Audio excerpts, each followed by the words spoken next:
Ils ont longtemps demandé la révision du code pétrolier et ont travaillé avec des experts sénégalais et étrangers. En attendant leur invite autour de cette question, l'ont-ils fait savoir.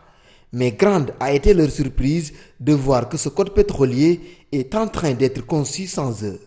Celui que nous avons date de 1998. Il n'est plus actuel par rapport au contexte. Nous avions tenu 3 rencontres préparatoires pour revisiter la loi sur le pétrole et le gaz en présence de ces autorités, aussi bien le ministère du pétrole était là, Petrosen et tous les autres acteurs pertinents du secteur. À notre grande surprise, c'est le 18 dernier qu'on nous invite pour un atelier de partage des conclusions de ce comité qui était en charge de révision du code.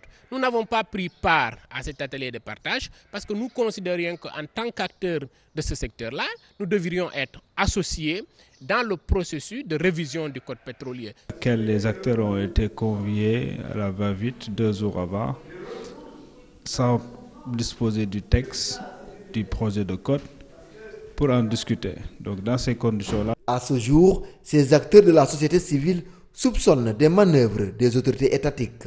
À ma grande surprise aussi, dans la lettre d'invitation, nous avons vu un appendice qui dit clairement que les résultats des travaux qui seront partagés à l'atelier ne sont pas susceptibles d'être partagés au public. Je ne sais pas pourquoi. Si on produit des lois pour le peuple sénégalais, si on gouverne, on gère les biens de ce peuple parce que les ressources appartiennent au peuple selon la dernière constitution, je ne vois pas en quoi la révision du code devrait être quelque chose de discret.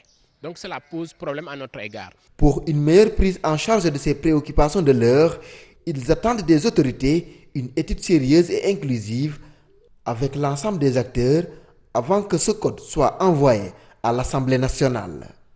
Et donc il faut espérer que tout simplement que c'est le début d'un processus et que les discussions vont se poursuivre avant de valider un document qui puisse être présenté aux autorités et ensuite à l'Assemblée nationale.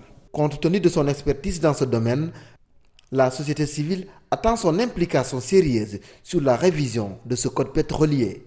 Parce qu'il y en a dans la société civile des acteurs qui travaillent depuis plus d'1 an sur les questions pétrolières et gazières, qui ont pris le temps de mesurer les enjeux, qui ont pris le temps de connaître les instruments juridiques qui existent, qui ont pris le temps de faire du benchmarking pour comprendre l'expérience des autres pays, les bonnes et les mauvaises expériences.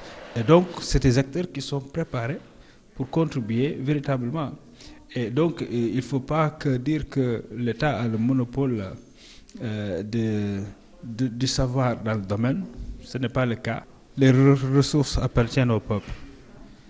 Et donc, le peuple doit se retrouver dans le processus et les instances de prise de décision quant à l'exploitation de ces ressources-là.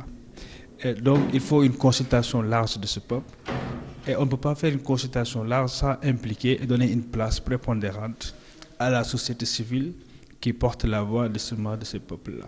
Du côté des autorités étatiques, notamment les responsables de Petrosen, nos tentatives d'avoir leur version sont restées jusque-là vaines. Un silence qui suscite encore de multiples commentaires quant à la gestion transparente de ces ressources du peuple.